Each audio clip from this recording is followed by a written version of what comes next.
Shalom semuanya, aku Holy Bible. Aku akan menunjukkan kepada kalian sebuah bangsa yang sangat dicintai Tuhan. Tuhan bahkan sudah menyiapkan tempat yang terbaik untuk mereka tinggali. Namun, apakah mereka menaati perintah Tuhan dengan baik dan bersyukur atas segala kebaikannya? Melalui kisah ini, kita akan mencari tahu jawabannya. Aku juga akan mengirimkan anak-anak yang keren untuk belajar apa arti sesungguhnya bertanggung jawab dan menaati perintah.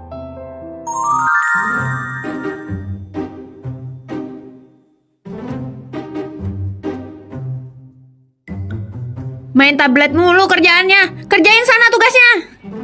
Berisik kamu. Roblox nomor 1. Izin.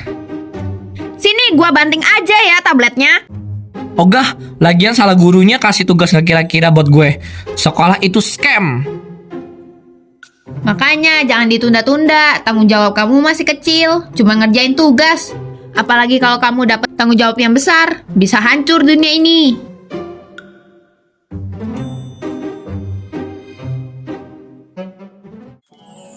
Loh, kenapa ini? Tidak.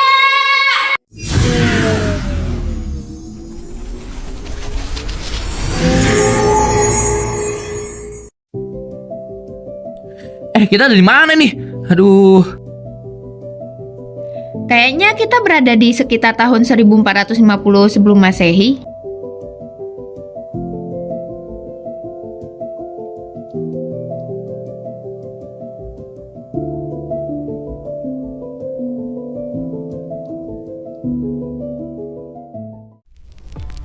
Lihat, semak itu terbakar, tetapi tidak hangus. Musa. Ya Allah, aku di sini. Janganlah datang dekat-dekat. Tinggalkanlah kasutmu dari kakimu, sebab tempat di mana engkau berdiri adalah tanah yang kudus. Jadi, pergilah engkau. Aku mengutus engkau kepada Fir'aun untuk membawa umatku, orang Israel, keluar dari Mesir. Siapakah aku ini? Aku yang akan menghadap Firaun dan membawa orang Israel itu keluar dari Mesir. Bukankah aku akan menyertai engkau? Inilah tanda bagimu bahwa aku yang mengutus engkau. Apabila engkau telah membawa bangsa itu keluar dari Mesir, maka kamu akan beribadah kepada Allah di gunung ini. Tapi bagaimana jika mereka tidak percaya dan tidak mendengarkan perkataanku, Tuhan? Lemparkanlah tongkat itu ke tanah, maka tongkat itu menjadi ular.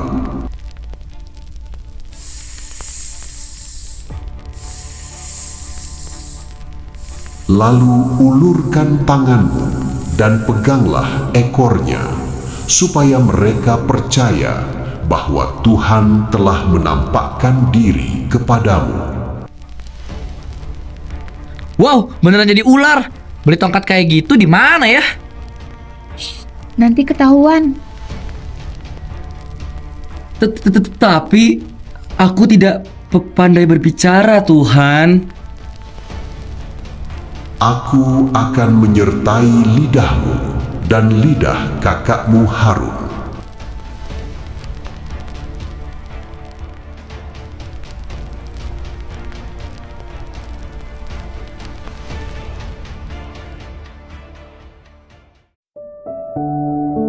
Lalu pergilah Musa ke rumahnya untuk beristirahat, sedangkan Matt dan Feli mengikuti Musa dari belakang. Sesampainya Musa di rumah, ia menyadari bahwa ada 2 orang yang mengikutinya saat perjalanan pulang. Loh, kalian siapa? Apa yang kalian lakukan di sini? Aduh, ketahuan lagi. Halo, namaku Matt. Dan namaku Feli. Omong-omong, kami tadi melihat Bapak sedang berbicara kepada semak berapi. Bapak namanya siapa? Namaku Musa. Dan benar, yang tadi kalian lihat itu adalah Tuhan yang sedang menyuruhku untuk membebaskan umatnya dari tanah Mesir.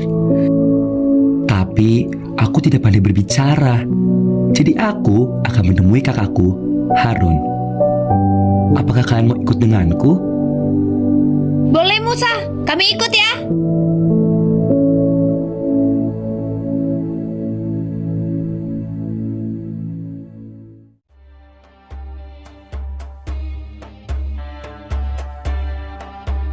Setelah bertemu dengan Harun, kakaknya, mereka pergi ke Mesir sesuai dengan yang dikatakan Tuhan.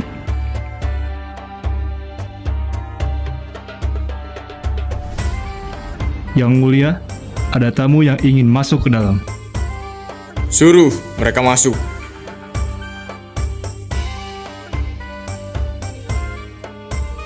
Beginilah firman Tuhan Allah Israel. Biarkanlah umatku pergi untuk mengadakan perayaan bagiku di padang gurun. Siapa Tuhan itu yang harus kudengarkan firman-Nya agar aku membebaskan bangsa Israel? Lalu Firaun mengusir Musa dan Harun dari tempatnya. Dan dibuatnyalah pekerjaan bangsa Israel menjadi lebih berat karena tindakan yang diperbuat oleh Musa dan Harun. Kerja yang benar, budak. Gak ada waktu buat istirahat. Ayo cepat. Tuan, tolong kasih kami makan, Tuan. Kami lapar. Tidak ada makanan untuk kalian. Telan saja ludah kalian sendiri.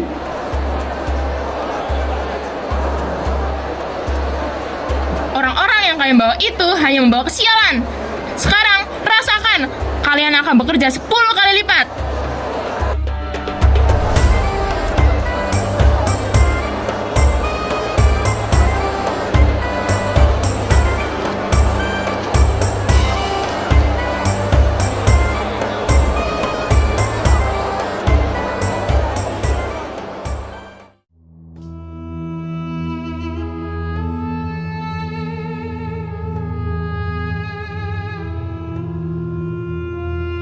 Firaun, bebaskan bangsa Israel sekarang juga!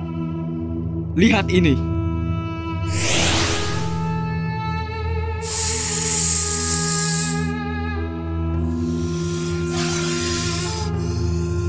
Hahaha. Bukan hanya Tuhanmu yang bisa. Penyihir!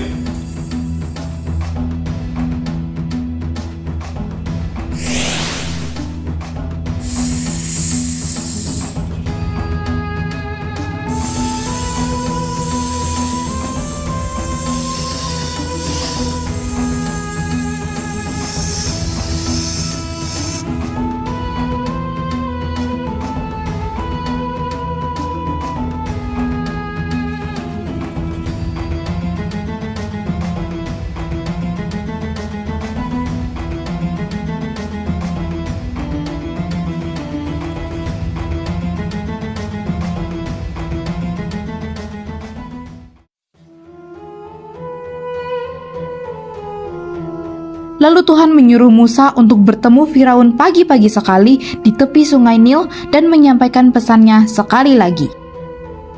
Tuhan telah mengutus aku untuk mengatakan, biarkanlah umatku pergi, supaya mereka beribadah kepadaku di padang gurun. Dasar keras kepala! Apapun yang kau katakan, tak akan kubiarkan seluruh budakku untuk pergi kemanapun. Akan kupukul tongkat ini ke air, dan air ini akan menjadi darah.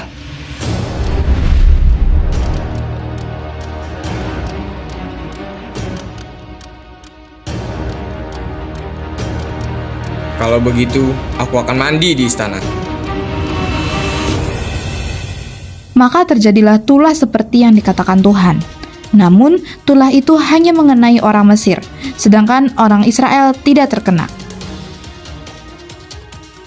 Katak!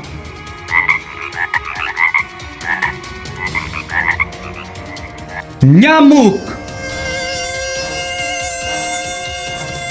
Lalat!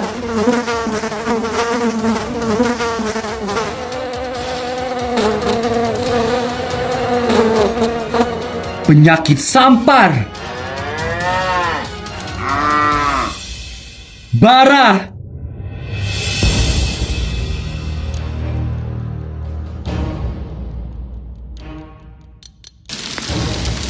Hujan es. Belalang. Gelap gulita.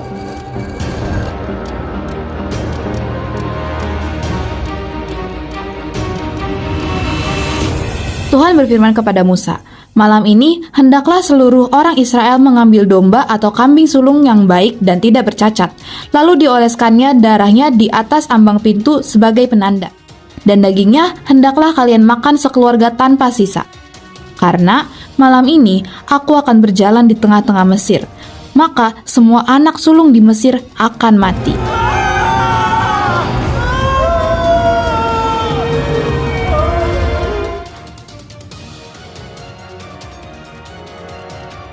Pergilah, bawa seluruh bangsamu keluar dari tanah ini.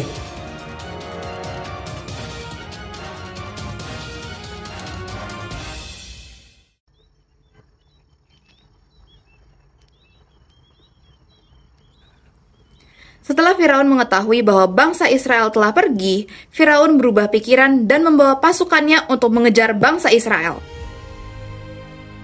Saat di perjalanan, bangsa Israel tampak ragu dan khawatir karena di depannya terdapat lautan yang menghalangi perjalanan mereka. Musa, kenapa kamu bawa kami ke sini? Memangnya di Mesir tidak ada makam untuk kami? Aduh, gimana nih Vel? Pasukan Firaun udah makin deket. Mengapa engkau berseru-seru demikian kepadaku? Angkatlah tongkatmu dan belahlah airnya, sehingga orang Israel akan berjalan dari tengah-tengah laut yang kering. Aku juga akan mengeraskan hati orang Mesir, sehingga Fir'aun dan pasukannya akan mengejar orang Israel. Maka orang Mesir akan mengetahui bahwa akulah Tuhan, apabila aku memperlihatkan kemuliaanku terhadap Fir'aun, keretanya, dan orangnya yang berkuda.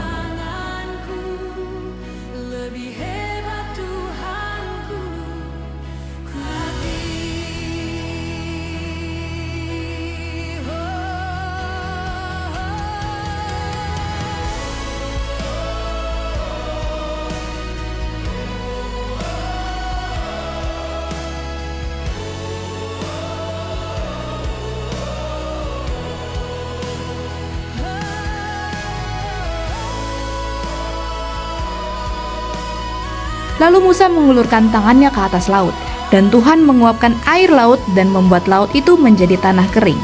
Maka terbelahlah air itu.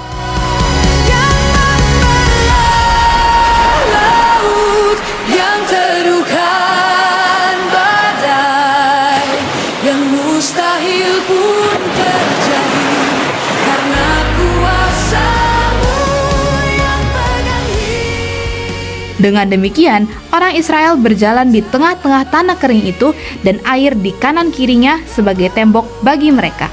Mujizat sejati yang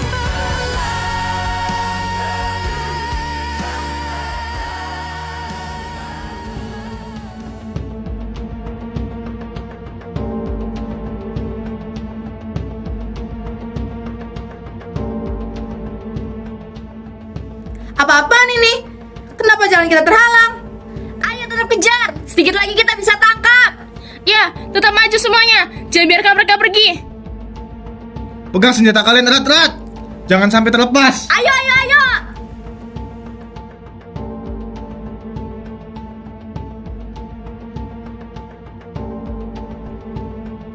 Tuhan kembali berfirman kepada Musa.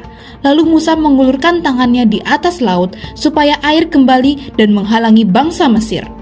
Maka air laut berbalik dan menenggelamkan segala pasukan Mesir, dan mereka semua mati di laut tersebut.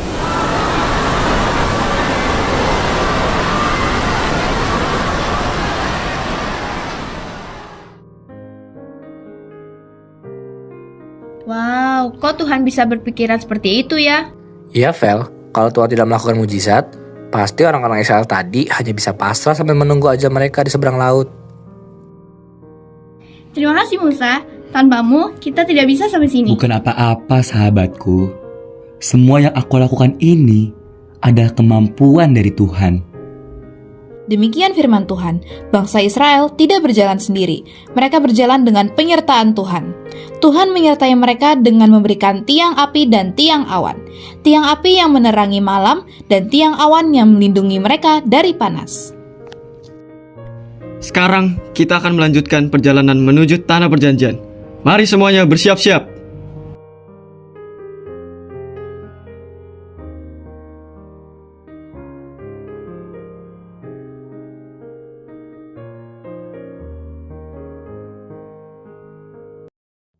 Setelah mereka menyeberangi Laut Teberau, mereka melanjutkan perjalanan.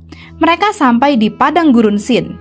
Di padang gurun yang gersang itu, bersungut-sungutlah bangsa Israel.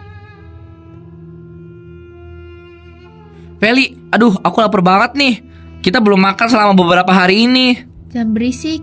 Kamu gak lihat itu ada orang yang mengerumuni Musa? Lebih baik kami dibunuh Tuhan di tanah Mesir. Setidaknya kami dapat makan daging dan roti sampai kenyang. Tetapi kalian membawa kami ke sini supaya kami semua mati kelaparan. Sekarang akan kuturunkan makanan yang berlimpah-limpah seperti hujan. Setiap hari, kamu harus mengumpulkan makanan secukupnya untuk 1 hari. Dengan cara itu, aku mau menguji umatku, apakah mereka taat kepada perintah-perintahku atau tidak. Dan pada hari yang ke-6, mereka harus mengumpulkan makanan itu 2 kali lipat banyaknya. Sore ini, kamu akan tahu bahwa Tuhanlah yang membawa kamu keluar dari Mesir. Tuhan akan memberikan kamu daging di waktu sore dan roti di waktu pagi, karena Tuhan sudah mendengar sungutanmu kepadanya. Hah? Makanan yang turun seperti hujan? Entahlah. Aku lapar sekali sekarang. Kuharap yang turun dari langit adalah ayam geprek atau minuman yang dingin deh. Apapun yang diberikan Tuhan, harusnya kita bersyukur. Apalagi sulit sekali mendapatkan makanan di sini. Bisa makan saja sudah beruntung. Terserahlah Feli. Aku ingin beristirahat.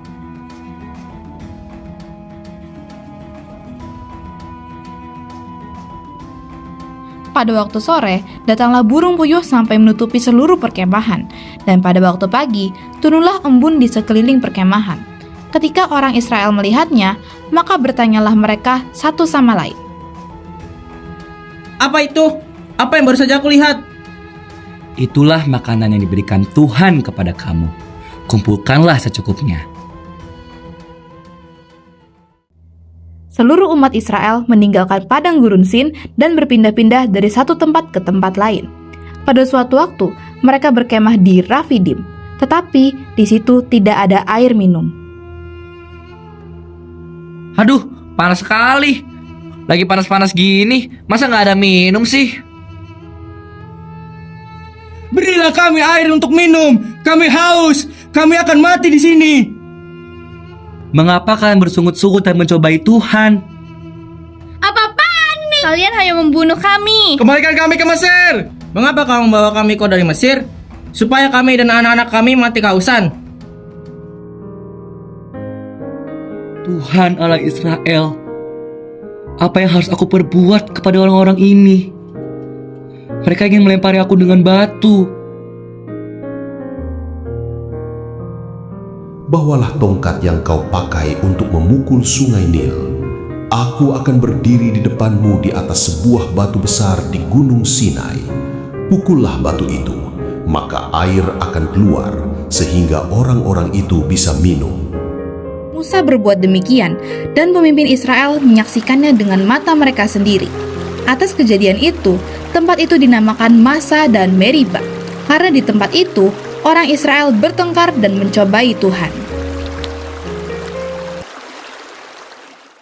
Kemudian Musa dipanggil Tuhan untuk bertemu dengannya di atas Gunung Sinai. Sudah 40 hari 40 malam Musa berada di atas Gunung Sinai, sedangkan bangsa Israel menantinya di kaki Gunung Sinai. kita tidak tahu apa yang terjadi dengan Musa, orang yang sudah membawa kita ke sini. Jadi buatlah untuk kami ilah yang akan memimpin kami. Lepaskanlah anting dan kalung emas yang dipakai istri-istri dan anak-anakmu, dan bawalah kepadaku. Hai Israel, inilah ilah yang mengantar kita keluar dari Mesir. Baiklah, besok kita akan ada pesta bersama.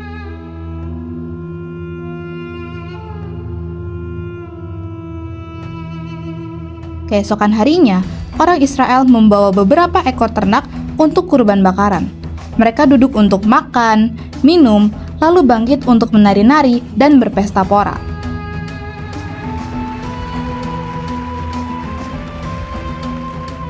Musa yang sedang berbicara dengan Tuhan mendapatkan berita dari Tuhan bahwa bangsa yang ia pimpin telah berbuat jahat. Kemudian, Musa turun untuk menghampiri bangsa Israel.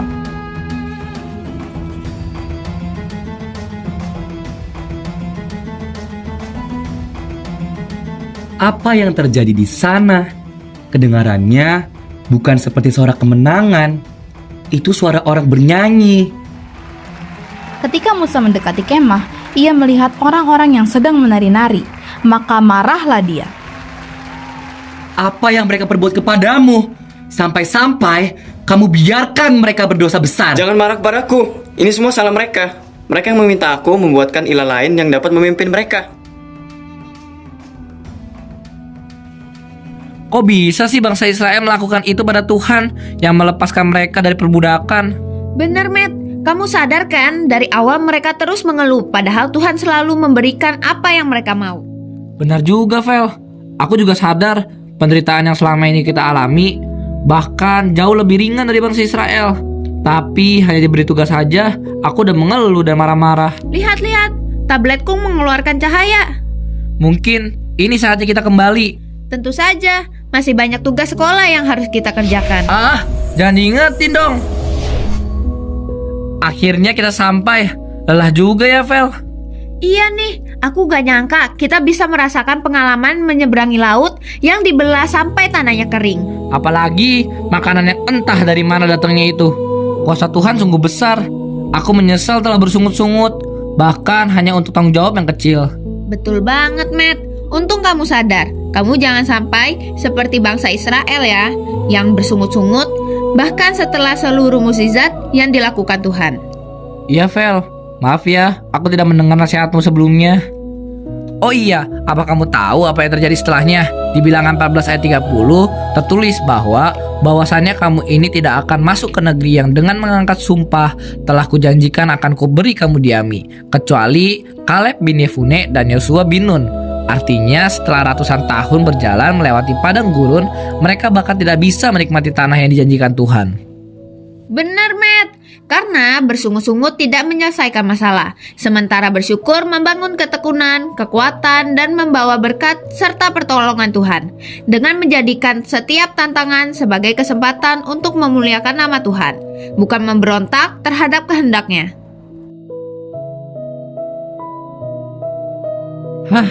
Aku jadi ingin berpetualang bersama Holy Bible lagi jadinya.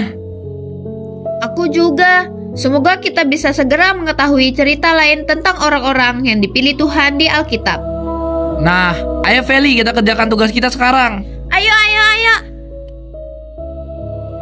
Tuhan sudah sangat baik terhadap kita. Kita sangat beruntung bisa makan sampai kenyang, minum sampai puas, dan belajar dengan tenang.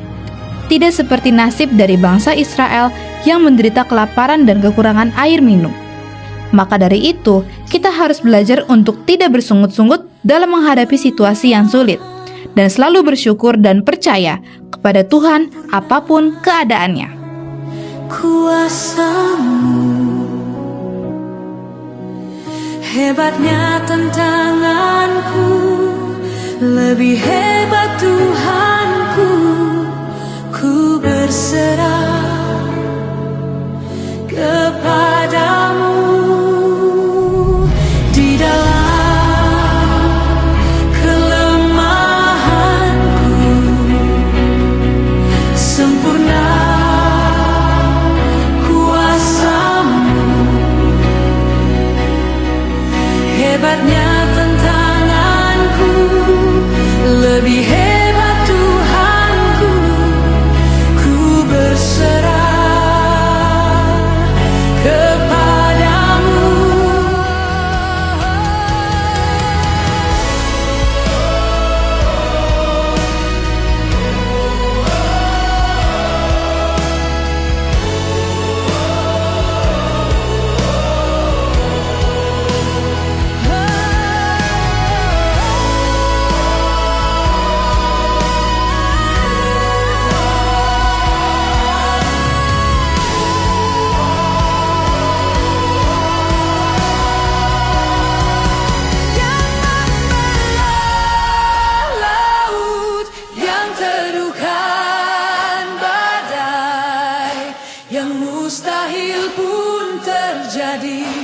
karena